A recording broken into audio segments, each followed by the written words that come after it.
ముందుగా అందరికీ శుభోదయం. నా పేరు రోహితత్న. నేను 8వ తరగతి చదువుతున్నాను. అందరికీ శుభోదయం. నా పేరు సంజయ్ విజేష్. నేను 6వ తరగతి చదువుతున్నాను. ముందుగా సంక్రాంతి అనగా హిందువులు జరుపుకునే ముఖ్యమైన పండుగలలో ఒకటి. ఇది ప్రతి సంవత్సరం జనవరి 14 లేదా 15వ తేదీన జరుపుకుంటారు. ఇది 3 రోజుల పాటు జరుపుకునే పండుగ. మొదటి రోజు భోగి. భోగి రోజున అందరూ తెల్లవారుజామునే నిద్రలేసి భోగి మంట వేసి నీరు కాచి స్నానం చేసి కొత్త బట్టలు ధరిస్తారు. రెండవ రోజు సంక్రాంతి. దీన్ని పెద్దల పండుగ అని కూడా అంటారు. ఈ రోజు అందరూ కొత్త దుస్తులను ధరించి పిల్లలపై రేగిపళ్ళు పూలు తలపై పోస్తారు.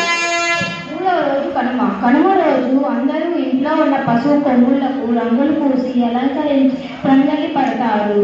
పిల్లలు గాలిపటాలు ఎగురవేస్తారు. పెద్దవారు ఎద్దుల పందాలు కోడి పందాలు నిర్వహిస్తారు. ఈ పండుగ శీతాకాలం ముగింపు కొత్త ధాన్య పంటలతో ఇల్లంతా నిండి సంతోషాన్ని కలిగిస్తుంది. మా పాఠశాల ప్రత్యేకత ఏమిటంటే చదువుతో పాటు ప్రతి పండుగ యొక్క ప్రత్యేకతను తెలుసుకుంటూ పండుగని జరుపుకుంటాము. ఇందుకు మమ్మల్ని ఎంతో ప్రోత్సహిస్తున్న డైరెక్టర్ సార్ గారికి మా కృతజ్ఞతలు తెలుపుతున్నాము. ధన్యవాదాలు.